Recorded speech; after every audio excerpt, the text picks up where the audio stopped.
Hello and welcome to another video of Career Map Online and welcome to another history class on our channel. হ্যাঁ তোমরা সবাই জানো এখন যে আমরা একটা সিরিজ স্টার্ট করেছি যেখানে আমরা ডিফারেন্ট সাবজেক্টের টপিক ওয়াইজ ডিসকাশন সামারি এগুলোকে আলোচনা করছি প্লাস তাদের যে প্রিভিয়াস ইয়ার্স কোয়েশ্চেন্সগুলো আছে সেগুলোকে আমরা ডিসকাস বা প্র্যাকটিসও করছি। সো আমার ক্লাসে যদি দেখো হিস্ট্রিতে অলরেডি আমরা একটা চ্যাপ্টার করে ফেলেছি এবং তোমরা সবাই জানো যে কম্পিটিটিভ এক্সামিনেশনের জন্য যে কোনো হোক সেন্টার বা হচ্ছে স্টেটের modern history is very important. তো তাই জন্য মডার্ন হিস্ট্রি দিয়ে we have started this revision series এবং সেখানে আমরা ফার্স্ট চ্যাপ্টার অলরেডি করে ফেলেছি যেটা হচ্ছে কংগ্রেস এবং কংগ্রেসের সেশনের ওপরে ছিল। তো যদি তোমরা সেই ভিডিওটা দেখতে চাও আমাদের প্লে লিস্টে ভিডিওটা রয়েছে, please go and see learn revise এবং let us start off with the second chapter today যেটা হচ্ছে আমাদের national movement. So national movement যদি আমরা বলি এটা একটা খুব বড় টার্ম, তার কারণ ন্যাশনাল মুভমেন্ট আমরা যদি স্টার্ট করি সেটা হচ্ছে 1885 এবং দ্যাট এন্ড স্টিল ইন্ডিপেন্ডেন্স 1947 অবধি। সো যে কারণের জন্য এটা একটা বিশাল বড় জার্নি হবে আমাদের জন্য এবং সেটাকে আমি কিছু ভাগে ভাগ করার চেষ্টা করেছি। সো আজকে যেটা আমরা করব সেটা হচ্ছে 1885 থেকে, যেখানে আমরা লাস্ট শেষ করেছিলাম 1885 থেকে আমরা আজকে 1907 অবধি দেখব। নেক্সট এটারই একটা কন্টিনিউয়েশন ভিডিও আসবে, সেখানে আমরা নেক্সট ফেজটা 1907 থেকে আমরা 1915 বা 1916 বলতে পারো 1916 অবধি দেখব and then will dive into the Gandhian era. তো ডিলে না করে let us start off with today's class. So একটা রিক্যাপ হয়ে যাক what we did the last class. তো যদি আমরা দেখি লাস্ট ক্লাসে আমরা দেখেছিলাম the formation of Indian National Congress. কার সময় হয়েছিল? Indian National Congress was done during the time of Governor General Lord Dufferin. Lord Dufferin তখনকার গভর্নর জেনারেল ছিল এবং আমরা দেখেছিলাম who was the person behind the formation of National Congress? That was Allen Octavian Hume.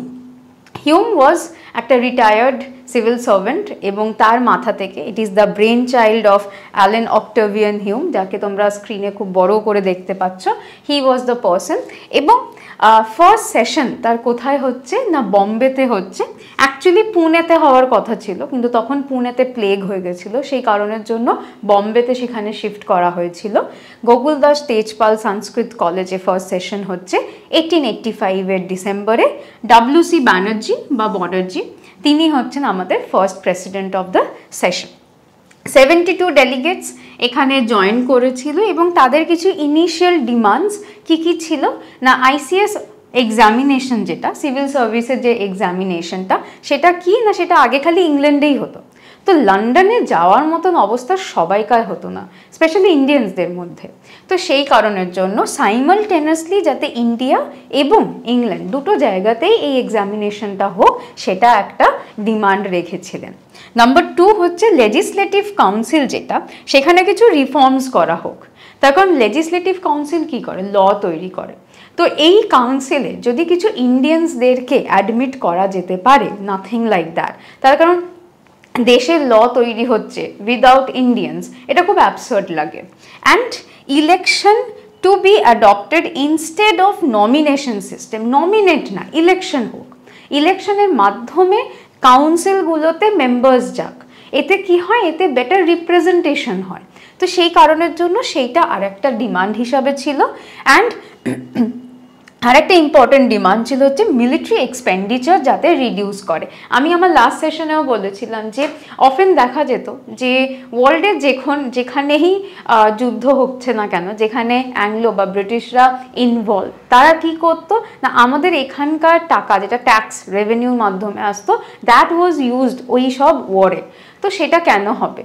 বা আমাদের এখানেও বেশ মিলিটারির ওপরে অনেক টাকা ইনভেস্ট করা হতো, যেখানে যদি কোনো ফেমিন হচ্ছে, যদি কোনো খরা বা যদি দুর্যোগ আসছে সেখানে মানুষেরা হেল্প পাচ্ছে না, সেখানে মানুষেরা পাবলিক ওয়েলফেয়ারের জন্য কিছু করা হচ্ছে না।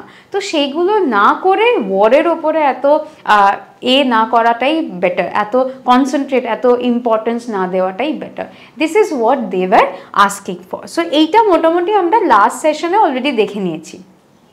না, আজ যেটা আমরা স্টার্ট করব সেটা হচ্ছে কংগ্রেস তো তৈরি হলো, একটা pan Indian platform, political platform লোকেরা পেল, এর পরে কি? So late us start the journey of Congress today in the video. So first যদি তোমরা দেখো, the first phase of Congress is known as the moderate phase. কবে থেকে কবে? 1885 থেকে 1905। এই যে সময়টা, এই সময়টাকে আমরা মডারেট ফেজ বলি। এই মডারেট ফেজ কেন বলা হয় না, এইখানে যাদেরকে আমরা দেখব তারা হচ্ছে এডুকেটেড লট, এবং এই এডুকেটেড মানুষরা বা এই এডুকেটেড ন্যাশনালিস্টরা, এরা না কোথাও এটা বিলিভ করতো যে ব্রিটিশরা আমাদের ইন্ডিয়াতে ভালোর জন্যই রয়েছে। তো এরপরে যখন আমরা মেথডস এক্সপ্লেন করব তখন দেখবে যে মেথডসগুলো প্রচণ্ড কনস্টিটিউশনাল, মানে হচ্ছে লিগাল মেথডস। এখানে কোনো যে ভায়োলেন্স বা কোনো যে মারপিট বা এরকম টাইপের কিছু নেই। সো এদের ডিমান্ডস কী কী ছিল? লেজিসলেটিভ কাউন্সিলটাকে আরও এক্সপ্যান্ড করো। আমি একটু আগেই বললাম যে ইনিশিয়ালি কংগ্রেসের যা ডিমান্ড ছিল, তোমরা দেখবে যে বেশ কিছু ওই সেম ডিমান্ডস মডারেটসরাও করেছিল। তো লেজিসলেটিভ কাউন্সিলটাকে এক্সপ্যান্ড করো, এখানে আরও অনেক ইন্ডিয়ানসদেরকে অ্যাডমিট বা ইলেক্ট করার চেষ্টা করো।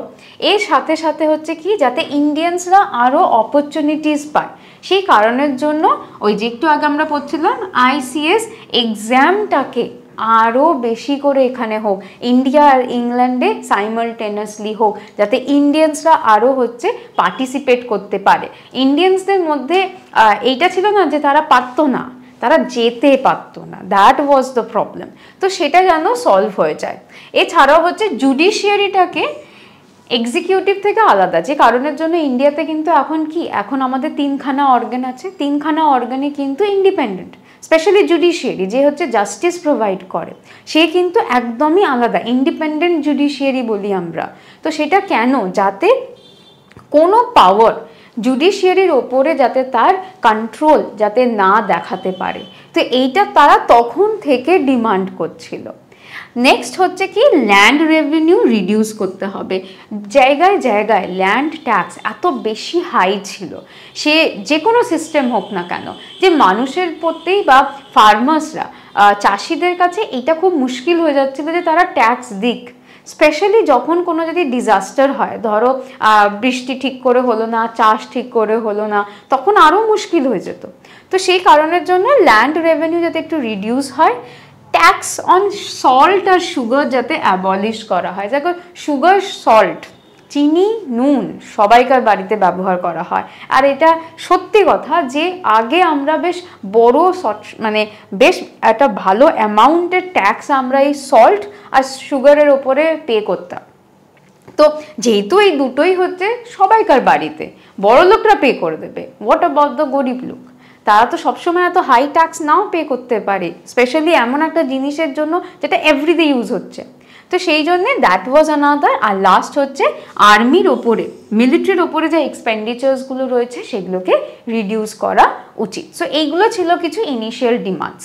এবার যদি তোমরা মেথডস দেখো, মেথডসের মধ্যে যদি তোমরা দেখো, মেথডসে কী কী আছে?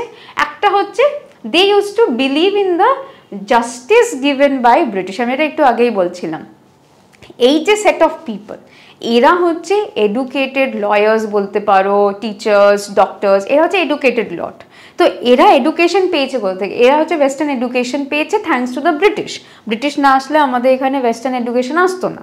তো সেই কারণের জন্য কোথাও না কোথাও তাদের এটা মনে হতো যে ব্রিটিশ এখানে আছে ভালোর জন্য আছে, আমরা সিভিলাইজড হয়েছি, আমরা আরও অনেক বেশি নলেজেবল হয়েছি, এবং সেই কারণের জন্য তারা এটাই মনে করতো যে ব্রিটিশরা যা করবে ভালো করবে। তাই জন্যে তাদের খুব মানে তারা বিশ্বাস করতো যে ব্রিটিশের যে জাস্টিস সেটা একদম ঠিক, ব্রিটিশরা ন্যায় করবে, সবাইকার সাথে ন্যায় করবে। এবং তাদের মেজর মেথডস কী কী ছিল? পিটিশনস, লিফলেটস, রেজলিউশনস, মিটিংস করব, মেমোরেন্ডাম, ডেলিগেশনস, এইগুলো মানে মিছিল, মিটিং, রিপোর্ট লিখবো, লেটার্স পাঠাবো, রিকোয়েস্ট করব যে প্লিজ এটা আপনারা করুন। দিস ওয়্যার দ্য মেথডস, যে কারণের জন্য মডারেট, তারা কিন্তু মানে they are not going to some extreme, তারা হচ্ছে মডারেটলি, হ্যাঁ এটা প্লিজ করে দিন, এটা একটু দেখুন, this is the thing that they use to do. So political activities that was only confined to the educated class, এটা আমি বারবার বলছি, মডারেটসরা কিন্তু মেজরলি এডুকেটেড ক্লাস থেকে বিলং করতো, এবং এই সময় এই ফেজটাতে এই 1885 থেকে 1905-এর যে ফেজটা মেজরলি কিন্তু এই এডুকেটেড ক্লাসই আগিয়ে নিয়ে যাচ্ছিল। এখনও কিন্তু আমরা মাস দেখিনি, যে কমন মানুষদেরকে আমরা কিন্তু এখনও দেখিনি। সো এইটা হচ্ছে first phase of the Congress. মডারেটসদের আরেকটা নাম হচ্ছে আর্লি ন্যাশনালিস্ট, তাদেরকে অনেক সময় আর্লি ন্যাশনালিস্ট হিসাবেও ধরা হয়। দ্য নেক্সট ফেজ, আচ্ছা নেক্সট হচ্ছে আমাদের কিছু মডারেটসদের সাথে দেখাশোনা করা যাক।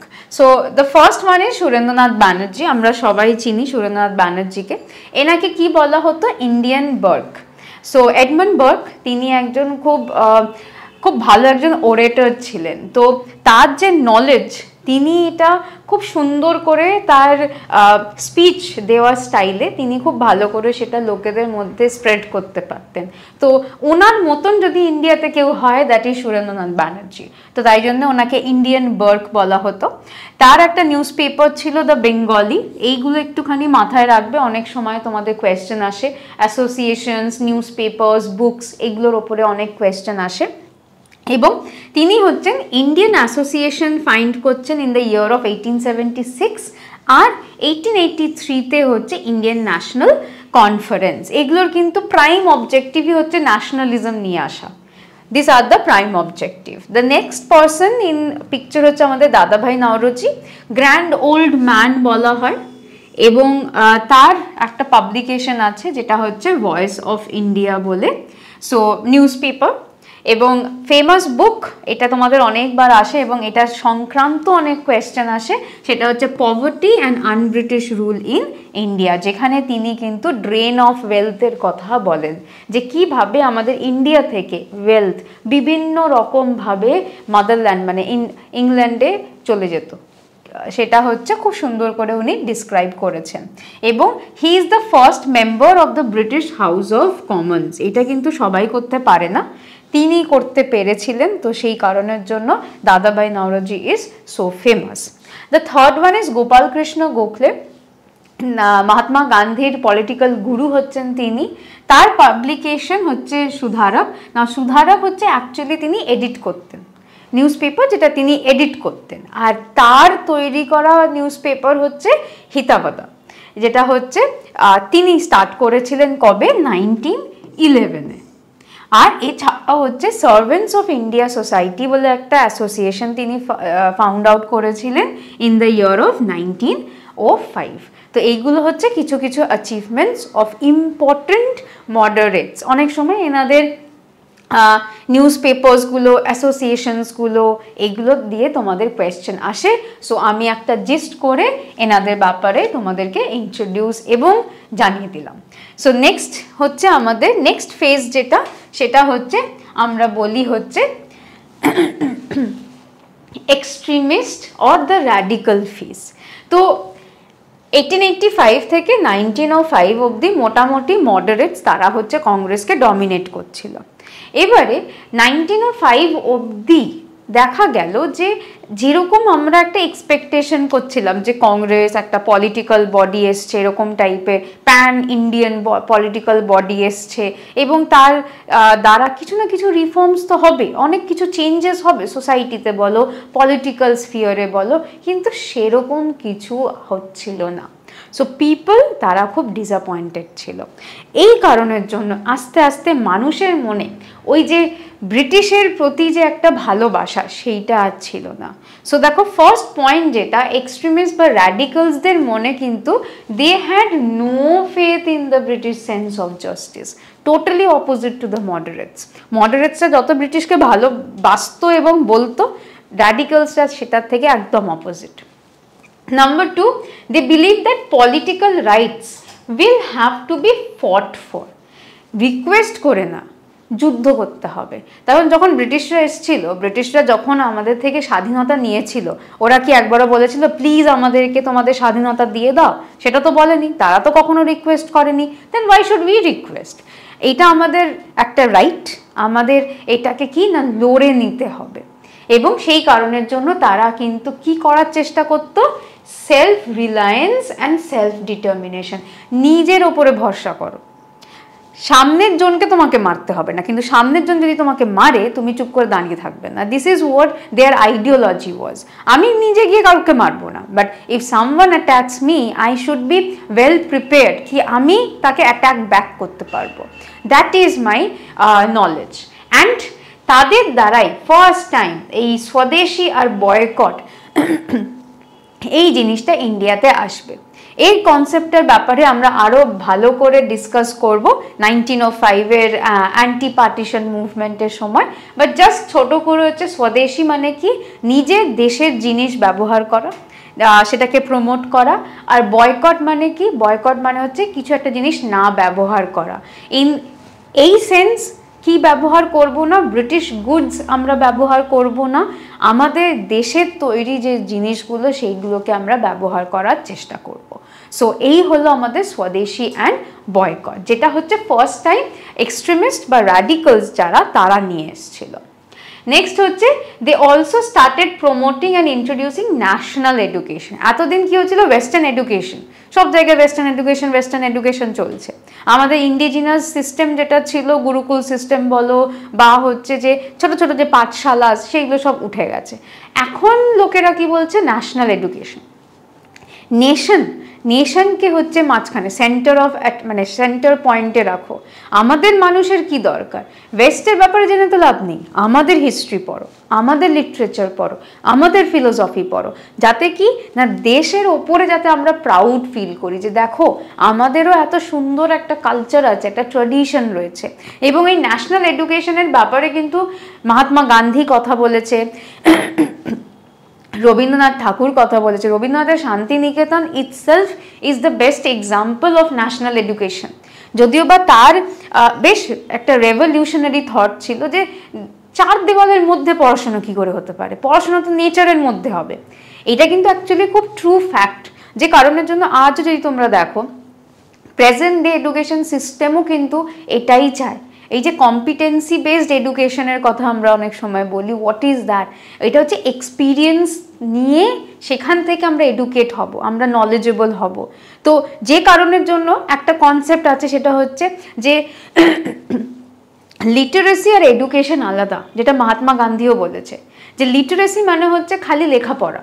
ওয়েস্টার্ন এডুকেশন এই সময় মানে ইন্ডিয়াতে তখন কিন্তু তারা এটাই করাচ্ছিল, লেখাপড়া, দ্যাটস অল। আমি লিখতে জানি, পড়তে জানি, বাট আমার ভ্যালিউ গ্রো করা, এথিক্স গ্রো করা, ফিজিক্যাল ফিটনেস, এইগুলোর ওপরে কিন্তু তারা জোর দিত না।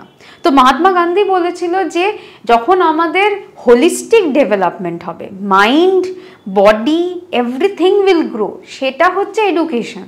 এবং সেটা কোথা থেকে আসবে না? এই ন্যাশনাল এডুকেশনে। তাই জন্য মহাত্মা গান্ধী বলে যে সোশ্যাল মানে হ্যান্ডি ওয়ার্ক প্রজেক্ট, এই যে কনসেপ্টটা কোথা থেকে এসছে? আমরা প্রজেক্ট করি কেন?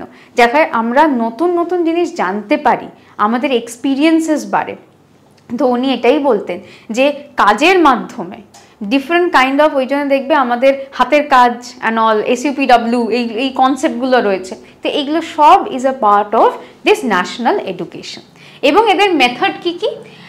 মেথড হচ্ছে definitely swadeshi and boycott, national education, self reliance, এইগুলোর ওপরে বেস করে আমরা কি অ্যাচিভ করতে চাইবো না? We want Swaraj, self rule, এইটা হচ্ছে তাদের অবজেক্টিভ। তো ফার্স্ট ডিমান্ডই ওদের হচ্ছে স্বরাজ, সেলফ রুল। এবং এটাও বলে যে এটা আমাদের বার্থ রাইট, আমরা এটাকে নেব, রিকোয়েস্ট করে না। And that is the reason তারা কি চাইছিল না? মাস। দেখো এর আগে আমরা একটু আগেই বললাম যে মডারেট ফেজ যদি দেখি, এখানে খালি হচ্ছে এডুকেটেড ইন্ডিয়ানসরাই এটাকে আগিয়ে নিয়ে যাচ্ছিল। বাট এই র্যাডিক্যালসদের সময় আমরা দেখি যে মাসকে ইনভলভ করার একটা প্রচেষ্টা হচ্ছে, যাতে কি না মুভমেন্টটা সবাইকার মধ্যে স্প্রেড করে। অ্যান্ড এরা হচ্ছে ফার্স্ট যারা হচ্ছে পলিটিক্যাল মুভমেন্ট স্টার্ট করছে, যেটা আমরা স্বদেশী মুভমেন্ট হিসাবে জানি অফ 1905। তো পলিটিক্যাল মুভমেন্ট মডারেটসরা স্টার্ট করে না, র্যাডিক্যালসরা স্টার্ট করে, এবং সেটা হচ্ছে অ্যান্টি পার্টিশন মুভমেন্ট যেটা ছিল স্বদেশী অ্যান্ড বয়কট মুভমেন্ট। তো এইগুলো হচ্ছে তাদের কিছু কিছু অ্যাচিভমেন্ট। এবারে আসি সবচেয়ে ইম্পর্টেন্ট জিনিস, সেটা হচ্ছে আবার কিছু র্যাডিক্যালস বা এক্সট্রিমিস্টদের সাথে একটুখানি সাক্ষাৎকার। সো না ফার্স্ট ওয়ান হচ্ছে লালা লাজপত রায়, আমরা লাল বাল পাল বলি, দ্য থ্রি ফেমাস এক্সট্রিমিস্ট বা র্যাডিক্যালস। সো লালা লাজপত রায় প্রথম পিকচারে, লালা লাজপত রায়কে কি বলা হয়, লায়ন অফ পাঞ্জাব বলি আমরা, এবং তিনি হচ্ছেন ইন্ডিয়ান হোম রুল লিগ ইউএসএতে ফাইন্ড করেছিল 1916-এ, ঠিক আছে। এবং পরবর্তীকালে তার এই রেভলিউশনারি আইডিয়াজের জন্য তাকে ম্যান্ডেলে, যেটা মায়ানমারে রয়েছে, সেখানে পাঠিয়ে দেওয়া হয়। এবং আমরা সবাই জানি যে যখন সাইমন কমিশন ইন্ডিয়াতে এসেছিল 1928-এ, তিনি ওই অ্যান্টি সাইমন কমিশন বা সাইমন গো ব্যাক যে প্রোটেস্ট যেটা হচ্ছিল সেখানে তিনি পার্টিসিপেট করেছিলেন, এবং সেইখানে তার কিছু ইনজিউরিজ হয়েছিল, সেখান থেকে তিনি মারা যাচ্ছেন। So he is dyeing on November 17, 1928. As a result, we are losing one of the greatest leaders of Indian national movement. Number two হলো আমাদের Bal Gangadhar Tilak, one of the most important extremists.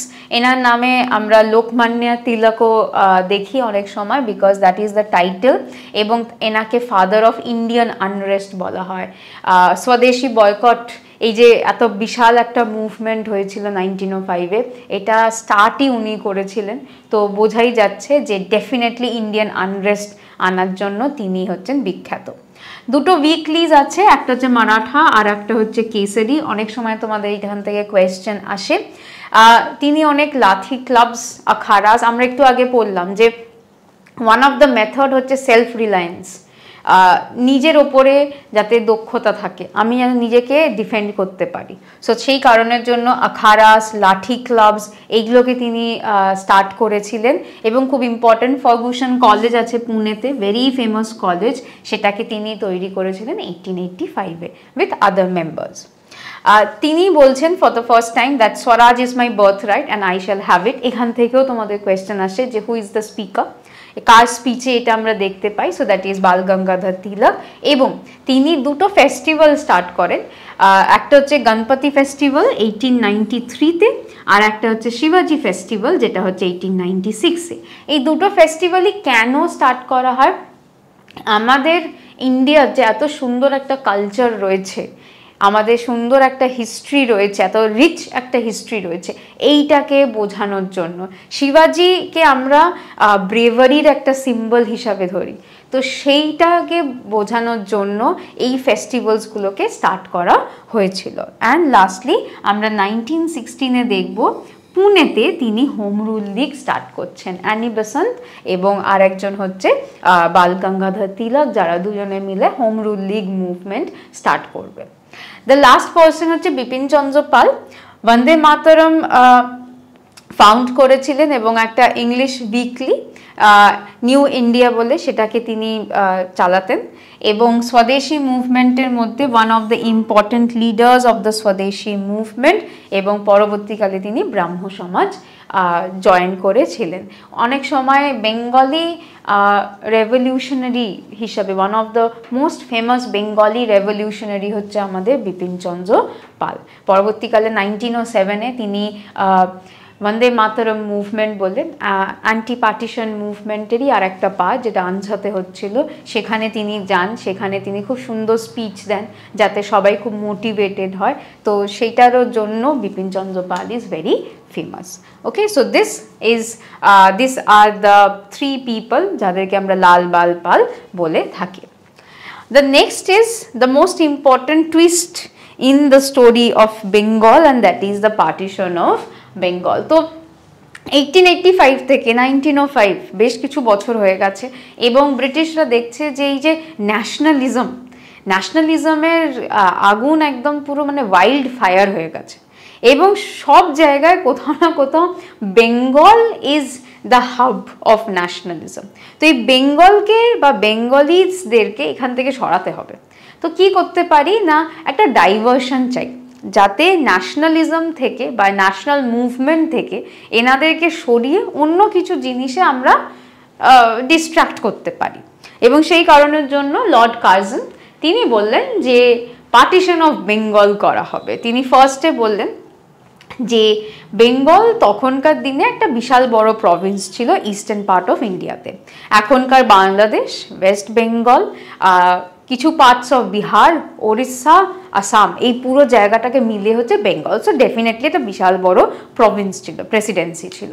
তো লর্ড কার্জন বললেন যে administration করা যাচ্ছে না, খুব কষ্ট হচ্ছে আমাদের অ্যাডমিনিস্ট্রেশন করতে, অ্যাডমিনিস্ট্রেটিভ মানে ঠিক মতোভাবে কন্ট্রোল করতে পারছি না আমি। তো সেই কারণের জন্য we will divide Bengal into 2 parts এবং সেই যে 2 পার্টস হবে সেটা একটা হচ্ছে ইস্ট বেঙ্গল হবে, একটা ওয়েস্ট বেঙ্গল হবে। ইস্ট বেঙ্গলের যদি আমরা জায়গা দেখি, that is today's Bangladesh and parts of Assam, যেখানে ওয়েস্ট বেঙ্গল হচ্ছে এখনকার West Bengal, parts of Bihar and Odisha. এবারে ভালো করে যদি আমরা দেখি, it is not an administrative division, এইটা কি ছিল, এটা কমিউনাল ডিভিশন, যেখানে ইস্ট বেঙ্গলে মেজরিটি মুসলিমস আর ওয়েস্ট বেঙ্গলে মেজরিটি হিন্দুস। তো এটা কমিউনাল লাইনে ডিভাইড করা হচ্ছিল এবং ইনফ্যাক্ট এই যে পার্টিশন অফ বেঙ্গল ছিল, এইটার পেছনে যে আসল যে এমটা ছিল, দ্যাট ওয়াজ হচ্ছে ডিভাইড অ্যান্ড রুল। এই পলিসিটাকে ব্যবহার করা হচ্ছিল। তো জুলাই 1905-এ প্রথম প্রপোজাল দেওয়া হয় যে বেঙ্গলকে পার্টিশন করা হবে এবং একটা ডেট ফিক্স করা হয়, যেখানে আমরা দেখি যে 16th of October 1905 এই দিনটাকে ডিসাইড করা হয় যে আমরা এই দিনে হচ্ছে বেঙ্গলকে পার্টিশন করব। কিভাবে না, ইস্ট বেঙ্গল আর আসাম একদিকে হয়ে যাবে আর রেস্ট অফ বেঙ্গল, যেটাকে হচ্ছে ওয়েস্ট বেঙ্গল বলা যেতে পারে, সেটা আর একটা দিকে হয়ে যাবে। এবং যেটা আমি বললাম যে একটা সিঙ্গল প্রভিন্স হিসাবে সেটাকে আর কন্ট্রোল করা যাচ্ছে না, so we need to divide it. So definitely পার্টিশনের যে আসল রিজনটা ছিল সেটা তো কংগ্রেস বুঝতে পারলো, and so nationalist in Bengal এবং কংগ্রেস এটাকে নিন্দা করলো, এটার এগেনস্টে মুভমেন্ট স্টার্ট করার ঘোষণা করা হলো। So zamindars, merchants, lawyers, students, even women, for the first time এই জিনিসটা দেখবে, women were also a part of this anti-partition বা they were agitating, তারা হচ্ছে রিভোল্ট করার চেষ্টা করছিল against the partition. So finally 7th August 1905-এ ক্যালকাটার টাউন হলে অ্যান্টি পার্টিশন অ্যাজিটেশন স্টার্ট করা হবে, এটা হলো ভাবনা হলো। এবং বেনারস সেশনে 1905-এ যেটা গোপালকৃষ্ণ গোখলে প্রিসাইড করেছিল, এই সময় ফর দ্য ফার্স্ট টাইম, এটা তোমরা আগের ভিডিওতেও পেয়েছো, এই স্বদেশী কথাটাকে ইন্ট্রোডিউস করা হলো। তো ফার্স্ট টাইম তারা এই প্রপোজালটা দিল যে আমরা হচ্ছে স্বদেশী, এই জিনিসটাকে ইউজ করব। And finally 7th of August 1905 আমরা দেখি যে বয়কটের রেজলিউশন নেওয়া হলো একটা মিটিংয়ে, অ্যান্ড দাস আমাদের অ্যান্টি পার্টিশন মুভমেন্ট বা স্বদেশী অ্যান্ড বয়কট মুভমেন্ট স্টার্ট হলো as a response of the partition of Bengal. Okay, so এই পার্টিশন, অ্যান্টি পার্টিশন মুভমেন্টে কি কি ছিল? সো স্বদেশী অ্যান্ড বয়কট মুভমেন্টে কি কি হচ্ছিল? নাম্বার 1 যেটা দেখো, 1906-এ যেখানে ক্যালকাটাতে সেশন হয়েছিল, সেই সেশনটাতে ফর দ্য ফার্স্ট টাইম আমরা কিসের ব্যাপারে কথা বলছি? স্বরাজের কথা বলছি। স্বরাজ আমাদের রাইট, আমরা সেটাকে নেব। সো এই স্বরাজ অ্যাজ আওয়ার বার্থ রাইট বা স্বরাজের ব্যাপারে কথা বলার ফার্স্ট টাইম হচ্ছে ক্যালকাটা সেশন অফ 1906। এবং এখানে দুটো জিনিস, স্বদেশী, বয়কট, এইগুলোকে ঘোষণা করা হলো যে এইগুলো আমাদের মেথড হবে। এছাড়া হচ্ছে প্যাসিভ রেজিস্ট্যান্স। প্যাসিভ রেজিস্ট্যান্স হচ্ছে যদি আমাদেরকে কেউ মারে আমরা মারবো। সো প্যাসিভ রেজিস্ট্যান্স এইটা হলো আমাদের কল। এবং কি কি বয়কট করব? ব্রিটিশ যাবতীয় যা জিনিস সেগুলো বয়কট করব। স্কুলস, কলেজ, সার্ভিস, কোর্ট এবং ফাইনালি হচ্ছে legislative council, government, British goods যেগুলো হচ্ছে ব্রিটিশ থেকে বা ব্রিটেন থেকে আমাদের এখানে আসছে, সেগুলো সব হচ্ছে আমরা বয়কট করব। আর আমরা প্রমোট কি করব? প্রমোট করব হচ্ছে স্বদেশি গুডস, ন্যাশনাল এডুকেশন। তখন ব্রিটিশ স্কুলস অ্যান্ড কলেজ তো আমরা ছেড়ে দিচ্ছি, তাহলে আমরা পড়াশোনা কোথায় করব? আমাদের ন্যাশনাল এডুকেশন দরকার। এই ন্যাশনাল এডুকেশনের যে স্কুলসগুলো রয়েছে, কলেজেসগুলো রয়েছে, সেইগুলোতে আমরা পড়াশোনা করব। তো এখন স্কুলস, কলেজেস যেখানে ন্যাশনাল এডুকেশন দেওয়া হবে সেইগুলোকে খোলা হচ্ছে, সেইগুলোকে ফাউন্ড করা হচ্ছে এবং সেইখানে স্টুডেন্টসরা বড় হোক ছোট হোক তারা এখন যাচ্ছে। এবং এখানে আমরা দেখি যে এটা একটু ভালো করে মাথায় রাখবে, ল্যান্ডলর্ডস, স্টুডেন্টস, উইমেন এরা কিন্তু সবাই পার্টিসিপেট করেছিল। তো এই কারণের জন্য ডেফিনেটলি আমাদের যে স্বদেশি মুভমেন্টটা ছিল সেটা কিন্তু প্রচণ্ড পপুলার হয়েছিল। এবং শুধু যে বেঙ্গলে ছিল সেটাও নয়, বেঙ্গলের বাইরেও বেশ কিছু জায়গায় কিন্তু এই অ্যান্টি পার্টিশন মুভমেন্ট আমরা দেখতে পাই। তো যে আমরা একটু আগে বলছিলাম যে কনস্ট্রাকটিভ কিছু করতে হবে অ্যান্টি পার্টিশন মুভমেন্টে, যেখানে আমরা স্বদেশীর কথা বলছি সেখানে ডেফিনেটলি কিছু কনস্ট্রাকটিভ করতে হবে। তো সেই কনস্ট্রাকটিভ করার পার্ট কি কি? দেখো, বেঙ্গল টেকনিক্যাল ইনস্টিটিউট তৈরি হচ্ছে এই সময়। 15 অগস্ট 1906 একটা ন্যাশনাল কাউন্সিল অফ এডুকেশন তৈরি হচ্ছে, যেখানে ন্যাশনাল এডুকেশনের ব্যাপারে কথা বলছে। ন্যাশনাল কলেজ তৈরি হচ্ছে, অরবিন্দ ঘোষ তার হচ্ছে প্রিন্সিপাল, রবীন্দ্রনাথ ঠাকুর তার শান্তিনিকেতন তৈরি করছে, সতীশ মুখার্জি ডন সোসাইটি তৈরি করছে। এগুলো সব হচ্ছে কি এক্সাম্পলস যে আমরা কি সুন্দর করে ন্যাশনাল এডুকেশনটাকে আগিয়ে নিয়ে যেতে পারি। এবং কনস্ট্রাকটিভ একটা এফোর্ট দেখা যাচ্ছিল এই অ্যান্টি পার্টিশন মুভমেন্টে। ইনফ্যাক্ট অ্যান্টি পার্টিশন মুভমেন্ট যেরকম আমি বলছিলাম যে সাউথ ইন্ডিয়াতে এটাকে বন্দে মাতরম মুভমেন্ট বলা হচ্ছে। এই মুভমেন্টের সাথে বিপিন চন্দ্র পাল ওয়াজ অ্যাসোসিয়েটেড।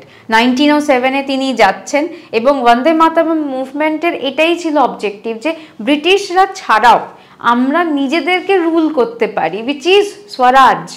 তো এই কনসেপ্টের ওপরে এই মুভমেন্ট স্টার্ট হচ্ছে as extended part of the anti partition movement of Bengal.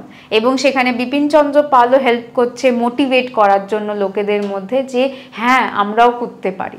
And upper and middle class Muslims যদিও বা stayed away from the movement, তার কারণ কোথাও না কোথাও এরা কিন্তু এই পার্টিশনটাকে সাপোর্ট করছিল। আর কেন করবে না? Because they will be getting a majority. So তাদেরও তো একটা পলিটিক্যাল স্ট্যান্ড হবে অ্যান্ড দ্যাট ওয়াজ ইম্পর্টেন্ট।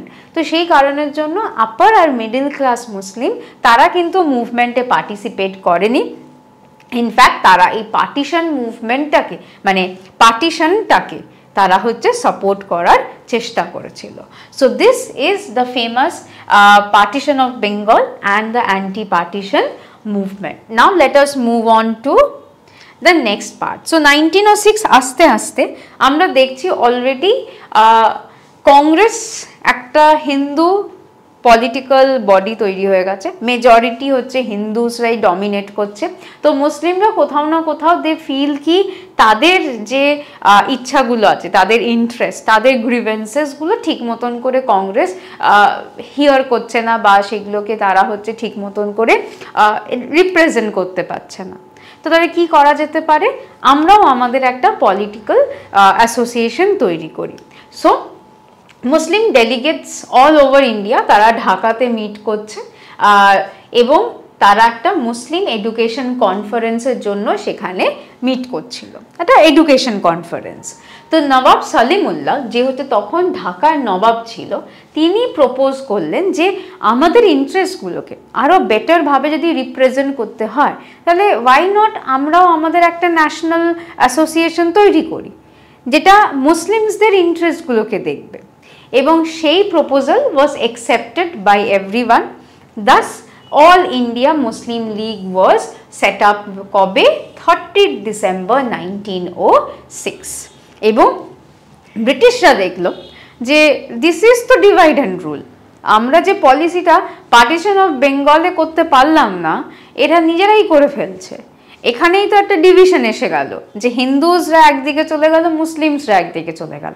তো যখন এই প্রপোজাল নিয়ে গেল, দ্যাট ওয়াজ রেডিলি অ্যাকসেপ্টেড, একদম আরামসে এক্সেপশন হয়ে গেছিল যে হ্যাঁ হ্যাঁ করো করো, তোমরা, তোমাদেরও তো ইন্টারেস্টগুলো দরকার। এবং সেইভাবে হচ্ছে অল ইন্ডিয়া মুসলিম লীগ তৈরি হলো। ডেটটা একটুখানি মাথায় রাখবে, 30 ডিসেম্বর 1906। এবং এদের ফার্স্ট অ্যাচিভমেন্ট কী ছিল? মর্লেমেন্টো রিফর্ম, যেখানে তারা হচ্ছে কি পাচ্ছে? সেপারেট ইলেক্টোরেট পাচ্ছে। সেপারেট ইলেক্টোরেট মানে কি? কিছু লোক মানে মুসলিমসরা খালি মুসলিম রিপ্রেজেন্টেটিভসদেরকেই ভোট দেবে। তো এইটা হচ্ছে মর্লেমেন্টো রিফর্মের দ্বারা এস্টাবলিশ করা হয়েছিল। এবং এইটাও কিন্তু একই জিনিস, যাতে কি না একটা রিফট, হিন্দুজ আর মুসলিমসদের মধ্যে একটা রিফট তৈরি করার জন্য, মানে সোসাইটিতে শুধু না, এখন পলিটিক্যালিও একটা রিফট তৈরি হবে। সো এই ছিল আমাদের মুসলিম লীগ। খুব যে বেশি কোয়েশ্চেন আসে মুসলিম লীগ থেকে সেটা না, কিন্তু কয়েকটা খুব ইম্পর্টেন্ট ইভেন্ট আছে। যেরকম হচ্ছে ফার্স্ট সেশনে কে প্রেসিডেন্ট ছিল? নবাব সলিমুল্লাহ। কবে এটা তৈরি হয়েছিল? 30 ডিসেম্বর 1906। এরপরে কিছু কিছু ইভেন্ট হবে ইন দ্য লং রান, তখন দেখবে মুসলিম লীগ আবার অ্যাক্টিভ হয়ে যাচ্ছে। তো সেইগুলো আমাদের কোয়েশ্চেনে আসে। সো 1906-এ অলরেডি আমরা দেখলাম যে মুসলিম লীগ আলাদা হয়ে গেল উইথ মুসলিম পপুলেশন, তাদের ইন্টারেস্ট এখন করছে। So around that same time কি হচ্ছে না, অনেক কিছু জিনিস খুব কমপ্লিকেটেড হয়ে যাচ্ছে। নাম্বার 1 হচ্ছে the anti partition movement. Anti partition movement যখন স্টার্ট হয়েছিল, তখন হচ্ছে র্যাডিক্যালস বা এক্সট্রিমিস্ট যাদেরকে আমরা বলি, তারা স্টার্ট করেছিল উইথ দ্য আইডিয়া কি আমরা অ্যান্টি পার্টিশন একটা মুভমেন্ট করছি, যে কারণের জন্য রক্ষাবন্ধন করা হচ্ছে, সেলিব্রেট করা হচ্ছে, যে দুদিকের ভাইরা নিজেদের রিস্টে রাখি পরাচ্ছে, অল স্বদেশী আসছে, বয়কটের কনসেপ্ট ইন্ট্রোডিউস হচ্ছে। তো দ্যাট ওয়াজ বেসিক্যালি যে বেঙ্গলের পার্টিশনটা যাতে না হয়, সেটার জন্য আমরা একটা অ্যান্টি পার্টিশন মুভমেন্ট স্টার্ট করছি। বাট ওভার দ্য টাইম র্যাডিক্যালসটা দেখলো যে এই মুভমেন্টটা বেশ ফেমাস, বেশ পপুলার হয়ে যাচ্ছে। তো তাদের মনে হলো যে মুভমেন্টটাকে ওয়াই নট অন্যান্য জায়গায় স্প্রেড করা হোক, অন্যান্য পার্টস অফ ইন্ডিয়াতে স্প্রেড করা হোক। বাট মডারেটসরা সেই জিনিসটাকে খুব একটা বেশি প্রাধান্য দিচ্ছিল না, they were not interested in that. তো অলরেডি না দুজনকার মধ্যে একটা কনফ্লিক্ট চলছিল, যে এ চাইছে এটাকে আরও বেশি পপুলার করতে, এ চাইছে না। তো একটা অলরেডি কনফ্লিক্ট চলছিল। এর সাথে আর কি কনফ্লিক্ট হচ্ছে? দেখো 4 resolutions which were passed in the Calcutta session 1906-এর কথা হচ্ছে। সেখানে কি হচ্ছে না, সেখানে ঠিক মতন করে বেশ বলা হচ্ছে না। তো there is a lot of confusion about that provision. And 1906 যখন মর্লেমেন্টো আসছে, সেখানে হচ্ছে কি না অনেক কটা ফ্রেশ কাউন্সিল রিফর্মস হচ্ছে, যেখানে মডারেটসরা রয়েছে। তো মডারেটসরা হঠাৎ করে ভাবলো যে আরে এই তো মর্লেমেন্টো রিফর্মের দ্বারা ইংলিশরা তো বেশ চেঞ্জেস নিয়ে আসছে, তাহলে কেন আমরা এই স্বদেশী বয়কট, ন্যাশনাল এডুকেশন, এইগুলোকে কেন আমরা স্প্রেড করব? বেঙ্গলে হচ্ছে বেঙ্গলেই থাক, বিকজ ব্রিটিশরা তো বলছে যে তারা কোঅপারেট করবে, তারা চেঞ্জেস নিয়ে আসছে আমাদের কনস্টিটিউশনে, then why, what is the problem? তো এই যে একটা মতভেদ চলছে, এই জিনিসটা ফাইনালি ফিজিক্যালি কিভাবে এলো? Over the presidency of the Calcutta session. Calcutta সেশনে প্রেসিডেন্ট কে হবে সেটা নিয়ে একটা টাসল হলো। Finally there is a rift. তার কারণ এতদিনে এক্সট্রিমিস্টরা বা হচ্ছে র্যাডিক্যালসরা বুঝে গেছিল যে আমাদের গোলস আলাদা, আমাদের অবজেক্টিভ, আমাদের মেথড আলাদা, অ্যান্ড মডারেটসদের মেথড বা অবজেক্টিভসও আলাদা। সো ফাইনালি যে সুরত সেশন হচ্ছে ইন 1907, সেখানে কি হলো না, সেখানে finally there is a rift between the radicals and the moderates. আর অলরেডি আগে কিন্তু আমরা দেখেই নিয়েছি যে মুসলিম লীগ ওয়াজ ফর্মড। তো কংগ্রেস আর মুসলিম লীগ তারা তো অলরেডি এমনিই ডিভাইড হয়ে গেছিলো। অ্যান্ড ফাইনালি ইভেন যে সেশনটা হয়েছিল তাপি বা তাপ্তি নদীর তীরে যে সেশনটা হচ্ছে, সেখানে আইএনসিতেও একটা ডিভিশন এসে যাচ্ছে, 1600 ডেলিগেটস নিয়ে তারা আলাদা হয়ে যাচ্ছে। And so this is known as the Surath split, যেখানে আমরা দেখছি যে মডারেটস আর র্যাডিক্যালসের মধ্যে একটা ভাগ হয়ে গেল। So at this point of time মানে 1907-এ দাঁড়িয়ে আমরা দেখছি যে ন্যাশনাল মুভমেন্ট তার যে ডিরেকশন একটা মাল্টিপল ডিরেকশন হয়ে গেছে। মুসলিম লীগ একদিকে, কংগ্রেস আরেকদিকে, মডারেটস একদিকে, র্যাডিক্যালস একদিকে। So this is the famous Surath split. And the last topic that we will be discussing today in this video is the Morley Minto reform. তো ওই যে বলে না যে চেরি অন দ্য কেক, তো যদি কেক হয় সুরত স্প্লিট এবং এত confusion with anti partition movement, split in Congress, Muslim League তৈরি হয়েছে, তার উপরে চেরি হচ্ছে আমাদের মরলে মিন্টো রিফর্ম। তো মরলে মিন্টো রিফর্ম, যেটাকে আমরা ইন্ডিয়ান কাউন্সিল অ্যাক্ট অফ 1909 বলি, সেটা কি বলছে let us discover. So 1906-এ যখন লর্ড মিন্টো যখন ছিল, তখন হচ্ছে মুসলিমরা একটা প্রপোজাল দিয়েছিল, যেটাকে আমরা সিমলা ডেপুটেশন বলে থাকি। সো এইখানে আমরা দেখি যে আগা খান একজন important member of Muslim League, তো তিনি কিছু রিকোয়েস্ট রাখছেন, প্রপোজাল রাখছেন, তার মধ্যে একটা হচ্ছে সেপারেট ইলেক্টোরেট। তো সেই প্রপোজালটাকেই এবারে মিন্টো এবং মরলে দুজনে মিলে নিয়ে আসছে। তো সেইখান থেকে হচ্ছে আমাদের মরলে মিন্টো রিফর্ম বা আমাদের ইন্ডিয়ান কাউন্সিলস অ্যাক্ট অফ 1909। তার মধ্যে কি কি হচ্ছে? নাম্বার 1 হচ্ছে number of elected members in the imperial legislative council and provincial legislative councils are increased. Imperial মানে হচ্ছে বলতে পারো ইউনিয়ন, এখন যে কনসেপ্টটা রয়েছে ইউনিয়ন আর স্টেট, ঠিক সেই কনসেপ্টটা। তো ইম্পিরিয়াল মানে হচ্ছে এখনকার ইউনিয়ন গভর্নমেন্ট বলতে পারো, আর প্রভিন্সিয়াল হচ্ছে ছোটো ছোটো যে প্রভিন্সেসগুলো রয়েছে স্টেটসের মতন, সেইগুলোতে যে council.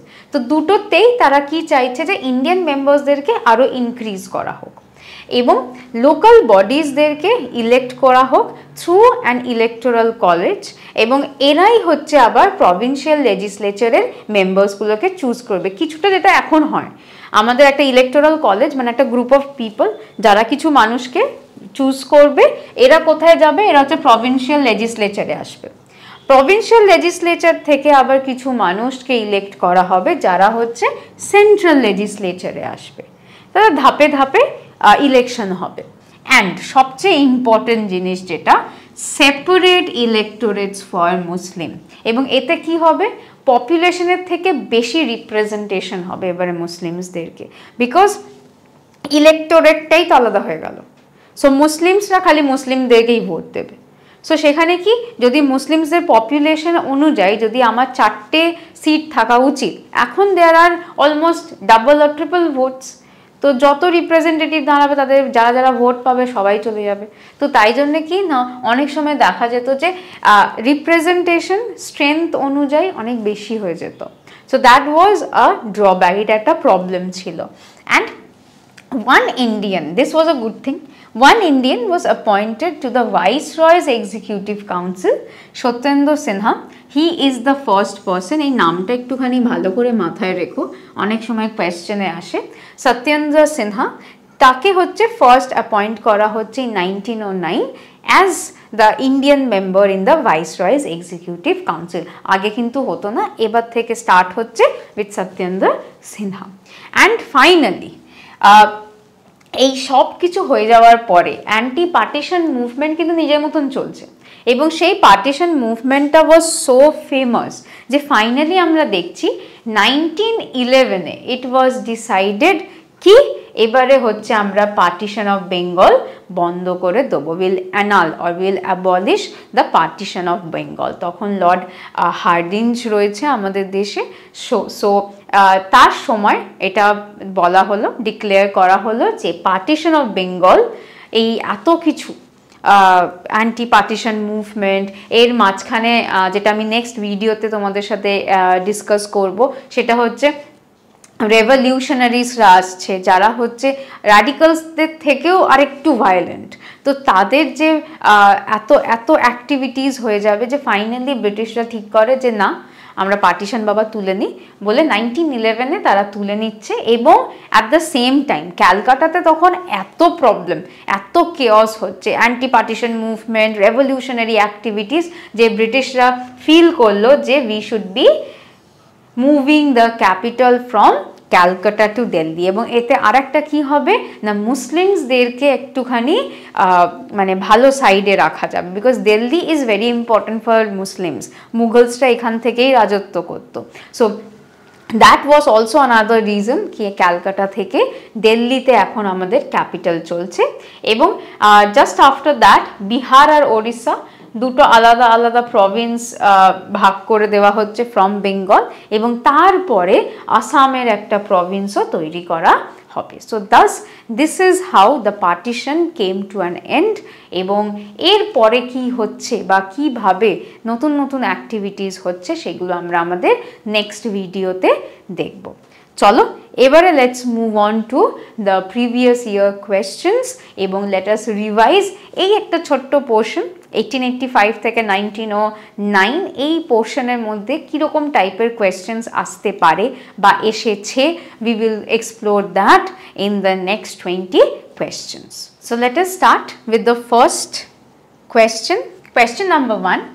Who among the following was the first person to discuss the poverty line in pre-independence India? Poverty line বা ইকোনমিক ব্যাপারে সবচেয়ে বেশি কে কথা বলেছিল? Will have to find that person. So Dadabhai Naoroji, Mahalanobis, doctor B R Ambedkar আর R K Shanmukham Chetty. So who is the person?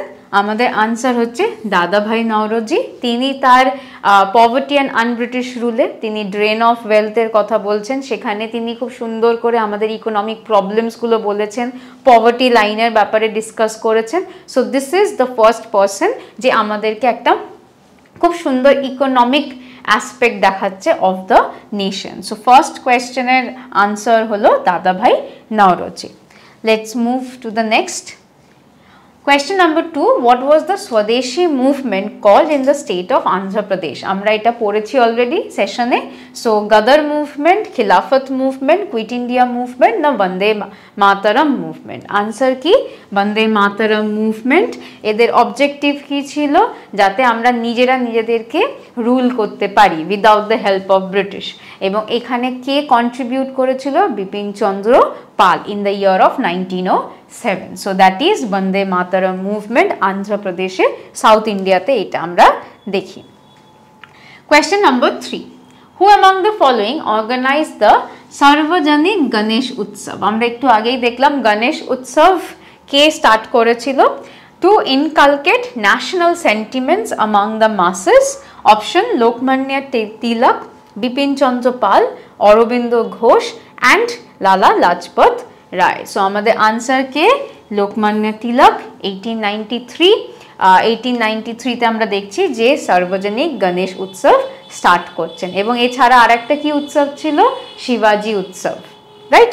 So answer for question number 3 হলো Bal Gangadhar Tilak. Question number 4. Which of the famous personalities belong to the extremist phase of modern India? Option PM Mehta, A.O. Hume, Gopal Krishna Gokhale and Bal Gangadhar Tilak. আমরা সবাই জানি Lal Bal Pal. So the last option Bal Gangadhar Tilak is the answer. তখন already আমরা Gopal Krishna Gokhale, PM Mehta এদের সবাইকে আমরা মডারেটস দেখে নিয়েছি। A.O. Hume is also supposed to be moderate, মানে র্যাডিক্যাল তো নয়, but is a part of the moderate phase. তো সেই কারণের জন্য আনসার হলো আমাদের Bal Gangadhar Tilak. Question number 5. Lord Curzon declare the partition of dash in 1905। প্রচণ্ড ইজি একটা কোয়েশ্চেন, কিন্তু হ্যাঁ মানে লাস্ট প্রিভিয়াস ইয়ারে এসছে। Central provinces Punjab, United provinces and Bengal. চোখ বন্ধ করে, Bengal is the answer. Partition of Bengal was declared in 1905. ঠিক আছে, জুলাইতে প্রপোজাল দেওয়া হয়েছিল, অক্টোবরে সেটাকে final date 16th of October that was supposed to be done. Next one. At which of the following places was the formal proclamation of Swadeshi movement made on 7th August 1905? আমরা দেখলাম 7th August 1905 একটা meeting হয়েছিল, সেটা কোথায় হয়েছিল যেখানে আমরা স্বদেশী মুভমেন্টের প্রপোজাল দিচ্ছি? Wellington Square, Kanaidhar Lane, Bengal National College না ক্যালকাটা টাউন হল? আমাদের আনসার হচ্ছে ক্যালকাটা টাউন হল। এইখানে আমাদের মিটিং হয়েছিল, সেখানে স্বদেশী মুভমেন্ট স্টার্ট করব সেই জিনিসটাকে প্রপোজাল হিসাবে দেওয়া হয়েছিল। Next, in which of the following years was the Muslim League formed? So Muslim League কবে ফর্ম হচ্ছে? 1909, 1906, 1912 না 1915 এ? আমাদের আনসার হচ্ছে 1906 যবে হচ্ছে মুসলিম লীগ ফর্ম হচ্ছে। 30 ডিসেম্বর 1906। ফার্স্ট প্রেসিডেন্ট কে? নবাব সালিমুল্লাহ, ঢাকার নবাব ছিল।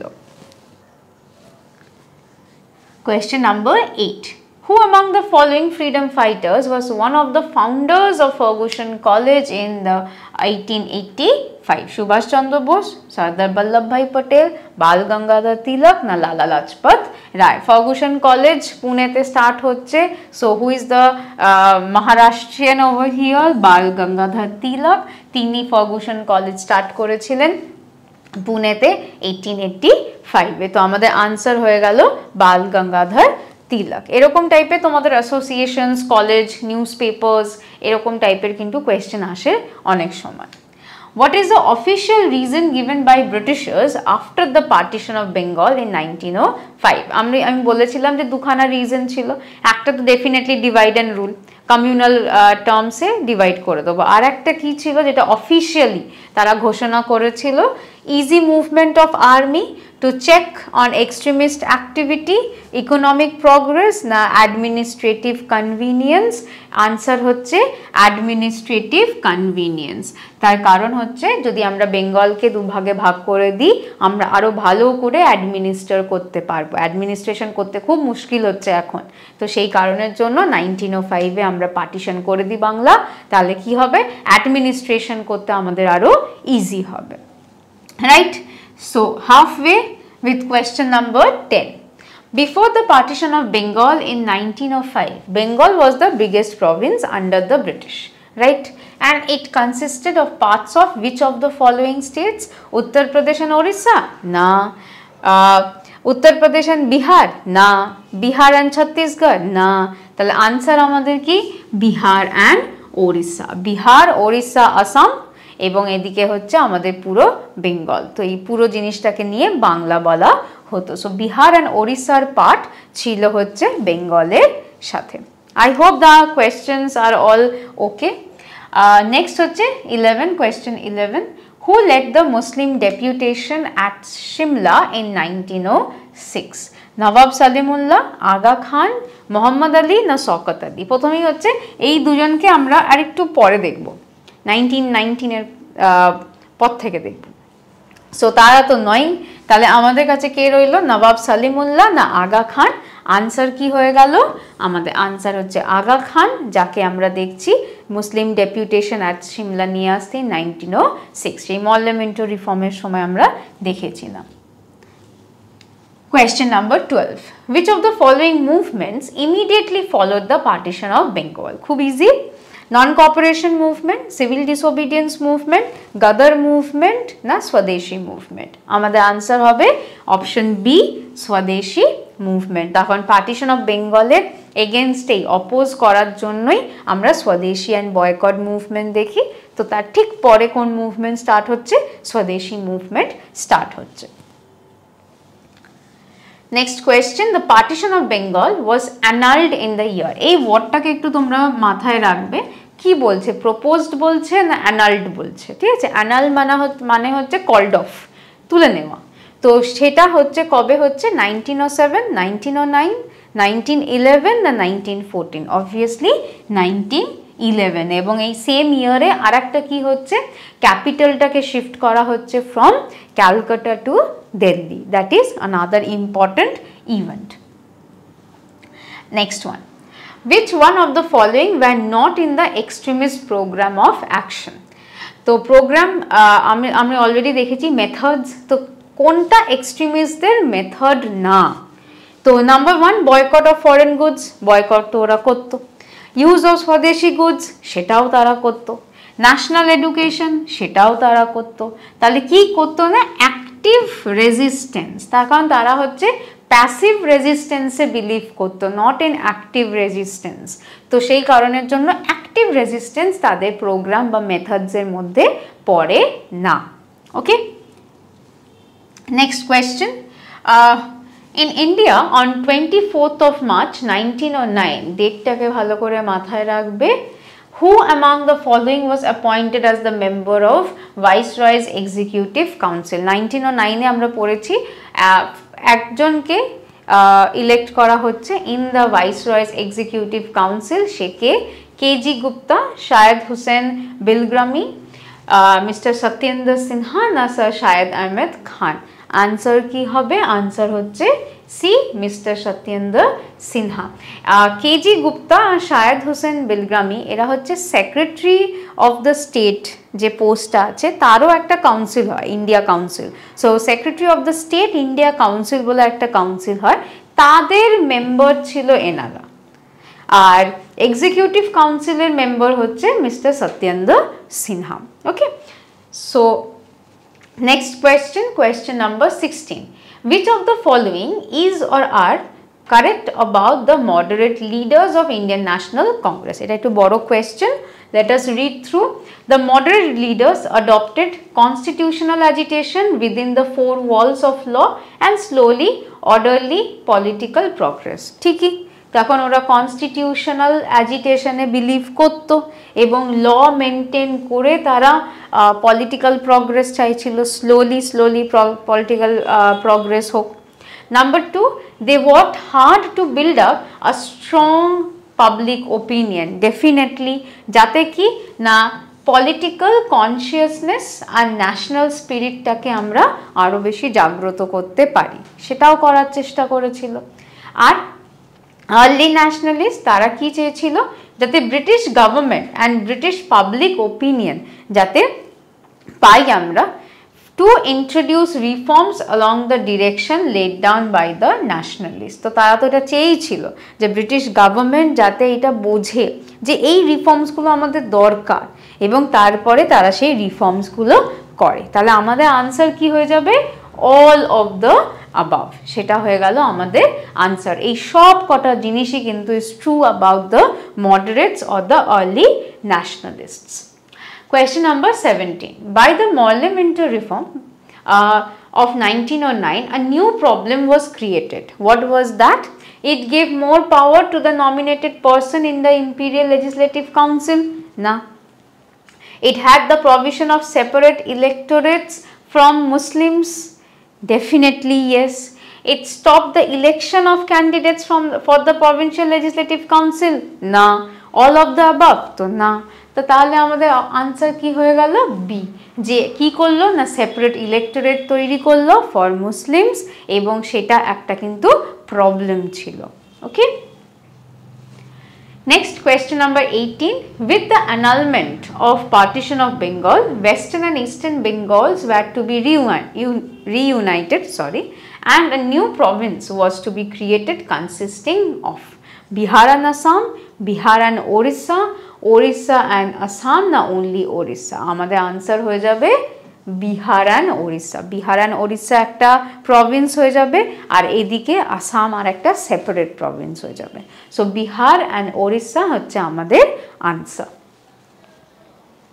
Question number 19. A remarkable aspect of the Swadeshi agitation was the active participation of women in the movement, workers during the industrial strike, peasants in the villages, না all of the above? আমাদের answer হয়ে যাবে women. কি কারণ হচ্ছে সব মুভমেন্টে কিন্তু আমরা উইমেনদেরকে দেখি না। এরপরেই যে আমরা ন্যাশনাল মুভমেন্ট দেখব, আমাদের নন কর্পোরেশন মুভমেন্ট, সেখানে কিন্তু অ্যাকচুয়ালি উইমেনরা পার্টিসিপেট করে না। তো সেই কারণের জন্য উইমেন স্বদেশী মুভমেন্টে যে পার্টিসিপেট করেছিল সেটা কিন্তু একটা ডেফিনেটলি সিগনিফিকেন্ট রোল। তো সেই কারণের জন্য এইটা হয়ে গেল আমাদের answer to question number 19। And the last question for today, the leading role in spreading the Swadeshi movement to the rest of the country was played by তিলক, বিপিন চন্দ্র পাল, অরবিন্দ ঘোষ না সুরেন্দ্রনাথ ব্যানার্জি? সবচেয়ে ইম্পর্টেন্ট রোল কিন্তু বাল গঙ্গাধর তিলক প্লে করেছিল। তিনি কিন্তু মহারাষ্ট্রতে বা হচ্ছে এই পুরো স্বদেশী মুভমেন্টটা স্টার্টই তিনি করেছিলেন। তো সেই কারণের জন্য আমাদের আনসার হলো বাল গঙ্গাধর তিলক, যিনি হচ্ছেন বিভিন্ন জায়গায় এই স্বদেশী মুভমেন্টটাকে প্রচার করতে সাহায্য করেছিল। So with this we come to the end of today's lesson. আশা করছি যে ছোট্ট একটা টাইমলাইন আমি আজকে ডিসকাস করলাম সেটা ক্লিয়ার, এবং প্রিভিয়াস ইয়ার কোয়েশ্চেন্সগুলোর দ্বারা সেই জায়গাটা আরেকবার রিভিশন হয়েও গেছে। যদি ভিডিও ভালো লাগে, এরকম ভিডিও যদি আরও দেখার ইচ্ছা হয়, প্লিজ লাইক করো, কমেন্ট করো যে কি আরও নতুন আমরা করতে পারি, যাতে আমরাও একটু মোটিভেটেড হই। এবং টিল দেন সাবস্ক্রাইব করো, লাইক করো, আমাদের চ্যানেলটাকে আরও দেখো যাতে তোমাদের প্রিপারেশনস ভালো হয়। And all the best for all the preparations, and keep watching the videos যাতে আরও বেটার রিভিশন এবং প্রিপারেশন হতে পারে for the coming competitive examinations. Thank you so much.